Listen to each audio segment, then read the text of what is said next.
నమస్తే. ఇన్నాళ్ళు నన్ను సపోర్ట్ చేస్తూ, ఎంకరేజ్ చేస్తూ మీ ప్రేమని నాకు అందిస్తున్న ప్రతి ఒక్కరికి కృతజ్ఞతలు. అలాగే ఈ వీడియో కూడా ఖచ్చితంగా మీకు ఉపయోగపడుతుంది. లైక్, షేర్ అండ్ సబ్స్క్రైబ్ చేసి మీ సపోర్ట్‌ని నాకు అందించండి. అలాగే ఈ వీడియో పట్ల మీకున్న అభిప్రాయాన్ని కామెంట్ సెక్షన్‌లో కామెంట్ చేసి తెలియజేయండి. ఇప్పుడు వీడియోని చూద్దాం. సూర్యోస్మి, నేను మీ విక్రమాదిత్య. ఆరోగ్యమే మహాభాగ్యం, ఆరోగ్యం భాస్కరాధీనం. ఆదివారం మద్యం, మాంసం, మైదనం వద్దు, ఆరోగ్యం, ఐశ్వర్యం వద్దు. మీరు ఆచరించండి, 10 మందిని ఆచరింపచేయండి. ఆచరించండి, ఆరోగ్యవంతులుగా ఉండండి. ఆచరించండి, ఐశ్వర్యవంతులు కండి. ఆచరించండి, ఆనందంగా జీవించండి. సూర్యోస్మి. జ్యోతిష్య శాస్త్రం ఒక అద్భుతం. వేదాంగమైన జ్యోతిష్య శాస్త్రం అనేటువంటిది మానవ జీవన గమనానికి ఒక వరం. జ్యోతిష్య శాస్త్రం నీ జీవితంలో వెలుగునింపే ఒక భాష. ఆ భాష నీకు అర్థమైతే ప్రకృతి నీతో మాట్లాడుతుంది. అస్ట్రాలజీ నేర్చుకోవాలి అనుకునే వారికి అద్భుత అవకాశం. మురళీధర శర్మ గారి అస్ట్రాలజీ క్లాసెస్ అతి త్వరలో మొదలు కాబోతున్నాయి. 100% జాబ్ గ్యారంటీ. వివరాల కొరకు సంప్రదించండి. నమస్తే, వెల్కమ్ టు అవర్ ఛానల్. నేను పద్మిని. ప్రస్తుతంతో పాటు ప్రముఖ ఆధ్యాత్మికవేత్త, సూర్య ఉపాసకులు, Sun spiritual society founder Vikramaditya గారు ఉన్నారు. మాట్లాడదాం సార్. నమస్తే సార్. సూర్యోస్మి తల్లి. సార్, ఏ రాశి వాళ్ళు ఏ జ్యోతిర్లింగాన్ని దర్శించుకోవాలి అనేది చాలా బ్యూటిఫుల్ గా ఎక్స్ప్లెయిన్ చేస్తున్నారు. అంటే చెప్పడం ఈజీయే. ఇప్పుడు ఏమంటే 1 minute లో చెప్పేయచ్చు కదా అని అంటే కాదు. దానిలో ఉన్నటువంటి అంతరార్థాన్ని అర్థం చేసుకోవాలి మనం కదా. ఫ్లేవర్. ఇప్పుడు 12 రాసుల గురించి 12 నిమిషాల్లో చెప్పేయచ్చు కదా. ఇప్పుడు కర్కాటక రాశి ఏ సమస్య నుంచి బయటపడతాం ఇది తెలుసుకోవాలి కదా. ఒక 8-10 నిమిషాలు ఓపిక లేకపోతే ఎలాగా? ఓపికతో చూడండి. అంటే నేను కూడా వీడియోస్ అవి ఇవి చూసి చాలా సమయాన్ని వెచ్చిస్తున్నాం. మనకి ఆ నాలెడ్జ్ అనేది ఏదైతే ఉందో అది కొంత దాంట్లోంచే చూడమంటే చూడండి. మనం 4 ఎపిసోడ్లు చేసాం. కర్కాటక రాశి గురించి, మిథున రాశి గురించి, వృషభం, మేషం గురించి చేసాం. ఆ సందర్భాల్లో మాట్లాడినప్పుడు ఎక్కడ కూడా మీరు ఈ విధంగా మాట్లాడకుండా ఈ ఎపిసోడ్ లో సింహం దగ్గరకు వస్తుల్లోకి ఇలా మాట్లాడడానికి కారణం ఏంటి? 100% దాంట్లో ఎంతో కొంత లేకపోతే ఆ వాగ్దేవి మీతో ఇలా పలికించాలి. ఇప్పుడు మీరు చాలా మంది గెస్టులతో మాట్లాడుతూ ఉంటారు. విక్రమాదిత్య వచ్చినప్పుడు మీరు అలా ఉండరెందుకు? అవును, వేరేలా ఉంటాయి కదా. అవును, మనం ప్రేక్షకులు కూడా చెప్తూ ఉంటారు, స్టూడియో కాదు ఇది, అప్పుడు నాకు ఇల్లే ఇది. మనం రావడమే మంచిగా హ్యాపీగా మాట్లాడుకుంటూ ఒక ఫ్యామిలీ మెంబర్ బయటకి ఎక్కడికో వెళ్ళారు, వచ్చారు, కలిశారు, మాట్లాడుకుంటూ. ఇది ఎందుకు వస్తుందంటే ఒక ఫ్యామిలీ. ఇక్కడ పంచము అనేది ఇక్కడ మనం మాట్లాడుకునే సింహరాశికి సంబంధించి, పంచమం సంబంధించి అంటే విద్య. ఇప్పుడు మనం తెలుసుకోబోయేది విద్య. విద్య ఏమి నేర్పిస్తుంది మనకి? అక్షరాభ్యాసం అనేది, అక్షరాభ్యాసం లేకుండా మనం జీవితంలో ఎదరికి వెళ్ళడానికి ఏముండదు. అక్షరాభ్యాసం అనేది ఏం నేర్పిస్తుంది అంటే, చాగంటి కోటేశ్వరరావు గారు చెప్పారు, వినయాన్ని నేర్పిస్తుంది. విద్య కూడా అంతే, వినయాన్ని ప్రయత్నపూర్వకంగా నేర్చుకునేది మనకి వినయాన్ని నేర్పిస్తుంది. అప్రయత్నంగా మనకు వచ్చేస్తుంది, దాని గురించి ఏమి నేర్చుకోకర్లేదు. ఏమొస్తుంది? అహంకారం. అంటే ఇంతసేపు ఎందుకు చెప్పాలి, మీరు చెప్పాలనుకున్నది ముందే చెప్పేయాలి కదా అనేది అహంకారయుక్తం అవుతుంది. ఏం చెప్తున్నారో తెలుసుకోవాలి. చెప్పే వ్యక్తి ద్వారా బయటకి ఏమొస్తుంది? వినయం వస్తుంది. వినయంతో చెప్పగలిగినప్పుడు వినయంగా విన్నవాడికి విధేయత లోబడి మనం సాధించాలనుకున్నవన్నీ సుగమం అవుతాయి. సరస్వతి వినయానికే లొంగుతుంది, అందులో ఎటువంటి సందేహం లేదు. రైట్. ఇక సింహరాశి, సింహ లగ్నం ఈ జాతకులు ఏ జ్యోతిర్లింగాన్ని ఖచ్చితంగా దర్శనం చేసుకోవాలి? ఎలాంటి సమస్యలు ఉన్న వాళ్ళు, వీళ్ళే కాదు అసలు బేసిక్ గా అందరికి కొన్ని సెట్ ఆఫ్ ప్రాబ్లమ్స్ ఉంటాయి. మరి ఆ ఏ ప్రాబ్లం నుంచి బయటపడటం కోసం సింహరాశి వాళ్ళు ఈ జ్యోతిర్లింగాన్ని? ఇది మనకి పంచమ స్థానం అమ్మ. సింహరాశికి అధిపతి ఎవరు? రవి. అంటే ఈ జ్యోతిర్లింగానికి ఆధిపత్యం వహించిన స్వామి రవి. రవి ఎంత అనుసంధానం ఉంది చూడండి. ప్రతిదీ ఇంటర్లింక్డే. ఆ పేరులో కూడా, ఆ జ్యోతిర్లింగంలో ఉన్న పేరు కూడా వైద్యనాథ్. సూర్యుడు మనం అంటూ ఉంటాం, ఆరోగ్యమే మహాభాగ్యం, ఆరోగ్యం భాస్కరాది. ఇప్పుడు ఈ క్షేత్రానికి వెళ్ళడం ద్వారా ఏమొస్తుంది? పరిపూర్ణమైన ఆరోగ్యమా? వైద్యనాథేశ్వర్, గురునేశ్వర్ జ్యోతిర్లింగాల్లో వైద్యం అంటే మనకు వచ్చేటువంటి ప్రతి సమస్య, అది మానసికం కావచ్చు, శారీరకం కావచ్చు, ఈ జ్యోతిర్లింగ క్షేత్రంలో ఆ శక్తి నిబుడీకృతమైంది. అక్కడికి వెళ్ళడం ద్వారా దాన్ని మనం అధిగమించగలం. రైట్. అయితే ఇది వీళ్ళే కాదు, సింహరాశి వాళ్ళు కాదు, ఏ సమస్య, ఆరోగ్యపరమైన సమస్యలు ప్రత్యేకించి నేను ఆ సమస్య ఎదుర్కొన్నా కాబట్టి నేను ఎక్కువ దీని గురించి అంటూ ఉంటాను. స్కిన్ ప్రాబ్లంతో బాధపడే వాళ్ళు కానీ, దీర్ఘకాలిక వ్యాధులతో బాధపడే వాళ్ళు వైద్యనాథ్ వెళ్ళొచ్చా? 100%. ఇంకా వైద్యనాథ్ అందులోనే ఉంది మనకి వైద్యము. అద్భుతమైనటువంటి వైద్యం జరుగుతుంది క్షేత్రానికి వెళ్ళడం ద్వారా. అంటే అక్కడికి వెళ్ళిపోతే లోపల ఉన్నటువంటి గృహేశ్వర స్వామి నడుచుకుంటూ బయటకు వచ్చి ఒక డాక్టర్ రూపంలో ట్రీట్మెంట్ చేస్తాం కాదు, అక్కడికి వెళ్ళొచ్చిన తర్వాత మీకున్నటువంటి ఆ ప్రాబ్లం క్లియర్ అవడానికి ఒక మంచి డాక్టర్ డయాగ్నోసిస్ జరుగుతుంది. సూర్యనారాయణమూర్తి పుత్రులు ఎవరు? నా సత్య దసరా, అశ్విని దేవతలు. వాళ్ళ పేర్లు అశ్విని దేవతల పేర్లు నా సత్య దసరా. నా సత్య దసరా. వాళ్ళు ఒకళ్ళు డయాగ్నోస్ చేస్తారు, ఒకళ్ళు ట్రీట్మెంట్ చేస్తారు, మెడిసిన్ చేస్తారు. అంటే ఇక్కడ మనకి అప్పటి వరకు దొరకని డిసీజ్ కి ఒక మంచి డాక్టర్ దొరుకుతారు. అదే క్షేత్రంలో జరగవచ్చు, లేకపోతే మీరు మనం వెళ్ళొచ్చేసిన తర్వాత మీకు దగ్గరలోనే ఉంటారు డాక్టర్, లేదా ఇంతకు ముందు మీరు వెళ్ళినటువంటి డాక్టరే అప్పటి వరకు మీకు సూచించలేని వైద్య విధానాన్ని, మెడికేషన్ ని ఆయన సింపుల్ గా ఈ టాబ్లెట్ వేసుకుంటే అయిపోద్ది. నేను రీసెంట్ గా ఈ డయాబెటీస్, ఈ షుగర్, ఈ వ్యాధుల మీద స్టడీ చేస్తున్నాను. 1950s లో రీసెర్చ్ చేసినటువంటి ఒక బుక్ లో ఈ షుగర్ వ్యాధి మీద చేసినటువంటి రీసెర్చ్. అప్పుడు కూడా చేశారా? అప్పుడు కూడా ఉండేది సమస్య. అంటే అప్పుడు వెస్టర్న్ కంట్రీస్ లో విరివిగా ఉండేది, ఇక్కడ లేదు. తెల్లవారితే ఒక పేషెంట్ కి కాల్ కట్ చేయాలి, గ్యాంగ్రీన్, షుగర్ పేషెంట్. అనుకోని సందర్భంలో ఆ తెల్లవారుజామున అతనికి ఆపరేషన్ క్యాన్సిల్ అయింది. షుగర్ ఎక్కువైపోయి కాల్ తీసేయాలి, గ్యాంగ్రీన్ అయిపోయింది, తీసేయాలి. గ్యాంగ్రీన్ అంటే పుండు పడిపోయింది, పుండు తగ్గట్లేదు, కాల్ కట్ చేస్తారు. ముందు ఫస్ట్ బొటన వేలు, తర్వాత వేలు, ఇలా కట్ చేయాల్సినటువంటి పరిస్థితి అంట. ఆ సమయంలో అక్కడ ఉన్నటువంటి duty doctor next day post phone చేశారు. ఆ పేషెంట్ మంచం మేంచి కూడా కదలలేని స్థితి, గ్యాంగ్రీన్ అయిపోయింది, కాల్ లావుగా ఆసిపోయి ఉంటుంది, మంచం మేంచి కూడా కదలలేని స్థితి.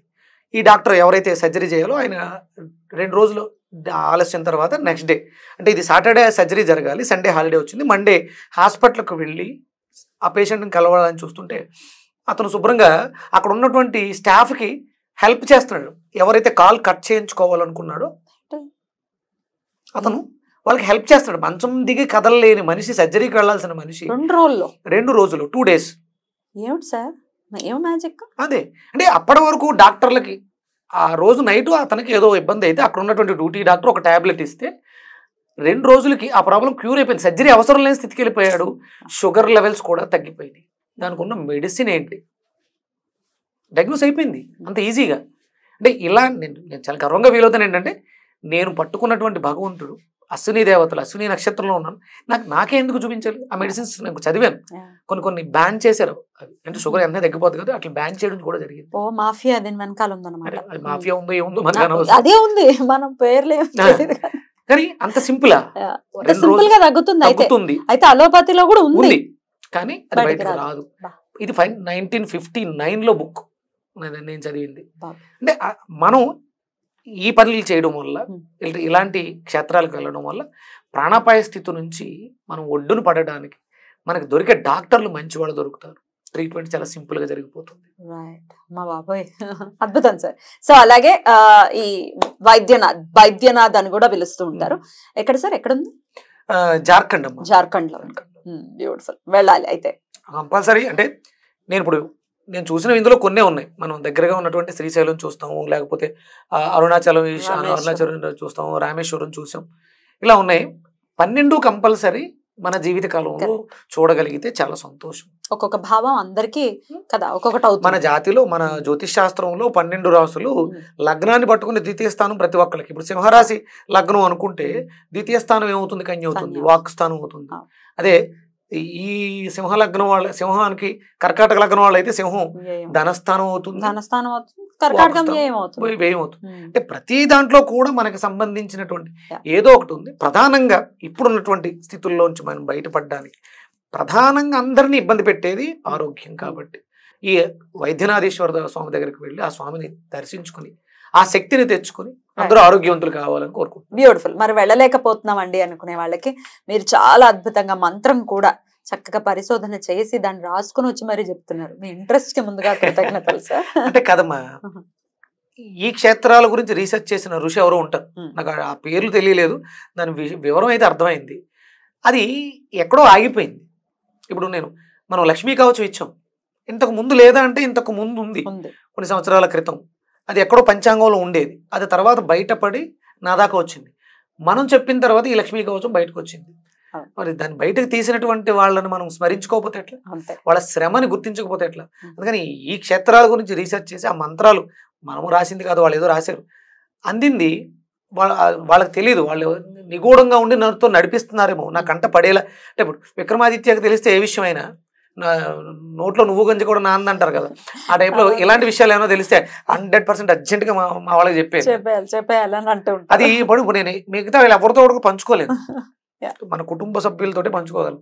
ఇంత ఆప్యాయంగా ప్రేమగా మాట్లాడుకుంటూ సంతోషంగా మనం డిస్కస్ చేసుకుంటాం.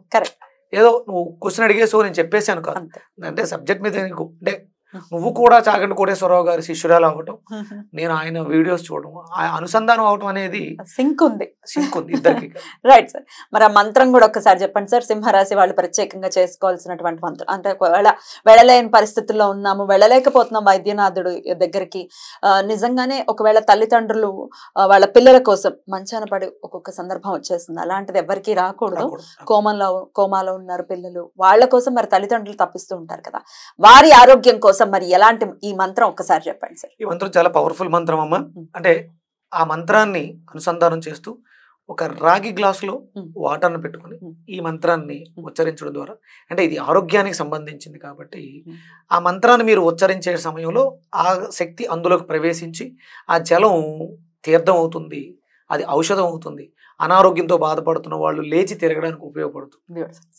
అంటే సూర్యనారాయణమూర్తి అర్ఘ్యప్రియుడు, ఆఫర్ మనం ఇచ్చేటువంటి దోషులతో ఇచ్చే నీళ్లు ఔషధం అయ్యి మళ్ళీ మనకి తిరిగి వర్షింప చేస్తాడు ఆయన.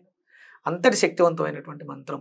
మన ఊర్లో ఉన్నటువంటి శివాలయాలు, అంటే మనం ఐకమత్యం లేకపోవడం వల్ల అన్య మతాలు దుష్ప్రచారం చేస్తూ మనల్ని ఇబ్బంది పెడుతున్నాయి. ఎలా అయినా సరే ప్రతి కోరికలు లేకుండా ఎవరు ఉండరు, ఆ కోరికలు లేని స్థితికి తీసుకువెళ్ళమని ఆ పరమేశ్వరుని వేడుకుంటూ మన దేవాలయాల్ని మనమే పరిరక్షించుకోవాలి. అక్కడ మన దేవాలయాలకు మనం వెళ్ళి ఆ కైంకర్యాలు, నిత్యం ధూపదీప నైవేద్యాలు పంచోపచారాలు జరుగుతున్నాయా, నెలకు ఒక్కసారైనా సరే అక్కడ షోడశోపచారాలు జరుగుతున్నాయా, హోమం జరుగుతుందా, అన్నదానం జరుగుతుందా చూసుకోవాల్సిన బాధ్యత ఎవరిది? మనందరి. అంటే ఇదంతా ఎందుకు చెప్తున్నానంటే పంచమ స్థానం సింహరాశి, ప్రేమ, ఐకమత్యం, చదువు, విజ్ఞానం ఇవన్నీ దాంట్లో ఉన్నాయి. ఊరికే మీరు ఏదో నా ఇంట్రడక్షన్లో ఊరికే మీరు మాట్లాడాల. పంచమం అంటే చదువు, విజ్ఞానం. అది జ్యోతిర్లింగానికి ఉన్నటువంటి క్షేత్రాలు. వైద్యం అంటే ముందు ఫస్ట్ తెలియాల్సింది నాలెడ్జ్ లేదు.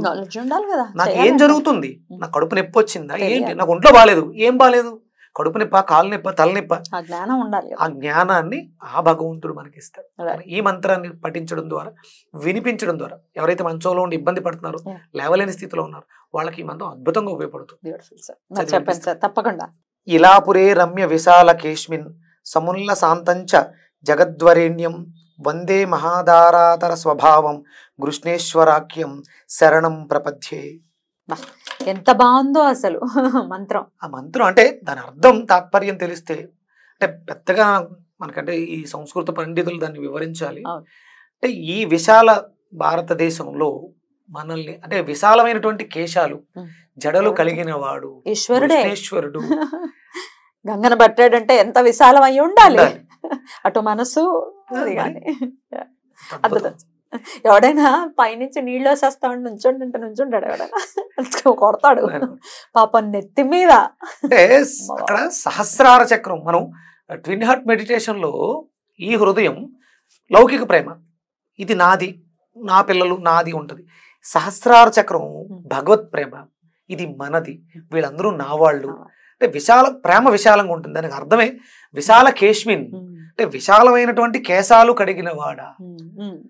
ధారాళంగా ఇస్తాడంట. ఏమిస్తాడు ఆయన? ప్రేమనిస్తాడు. ఏం కావాలితే అదే మనం కోరికలతో చేసామనుకోమ్మా. నేను అందుకని అడుగుతాను, ఇప్పుడు నేను ఈ పూజ చేస్తున్నాను, నాకు ఈ కోరిక తీరాలి అని చేసామనుకోండి, కోరిందే వస్తుంది. అదే స్వామి నీ ఇష్టం అంటే నీకేం కావాలో అన్ని ఇస్తాడు. మనం అందరం కూడా చేసే పెద్ద తప్పు ఏంటంటే ఈ కోరిక తీయడానికి ఈ పూజ చేస్తాం. ఈ పూజ చేసి నీకేమి ఇవ్వాలో ఆయన ఇస్తాడు. నీకు ఏం అడక్కు, ఏం అడగకు, నాన్నని అడుగుతాము మనం. చిన్న పసిపిల్లలుగా ఉన్నవాడు వాడు అడుగుతాడా? వాడు ఏం అడగడు. ఏం అడగడు. వాడు ఏడుస్తుంటే వీడికి ఆకలేస్తుంది, ఆకలేస్తుంది, తల్లిపాలు ఇచ్చేస్తుంది. కడుపు నిండిన తర్వాత కూడా ఏడుస్తున్నాడు, వీడు ఎందుకు భయపడ్డాడు, అందుకని తల్లి చెయ్యేస్తాడు. అలా భగవంతుడికి మనం సరెండర్ అయిపోతే కోరికలు కోరుకోవడం కాదు, కోరుకోలేనివన్నీ ఇస్తాడు, కోరికలు అవసరం లేని స్థితికి తీసుకెళ్ళిపోతాడు. అందుకని కంపల్సరీ మనం ఈ ద్వాదశ జ్యోతిర్లింగాలు అనేది దర్శించుకోవటం. నాకు నా జీవితంలో రామేశ్వరం వెళ్ళొచ్చిన తర్వాత రోజులే నేను ప్రతిరోజుని నేను రామేశ్వరం వెళ్ళొచ్చి 2వ రోజు 3వ రోజు లెక్కేస్తున్నాను. అంటే జీవితంలో వస్తున్నటువంటి మార్పు చూస్తున్నాను, ఇవన్నీ చెయ్యాలి. చాలా అద్భుతంగా వివరించారు, కృతజ్ఞతలు. ఇక నెక్స్ట్ ఎపిసోడ్ లో కన్యా రాశి గురించి మాట్లాడుకుందాం. థ్యాంక్ యూ సార్, నమస్తే. సూర్యస్మిత.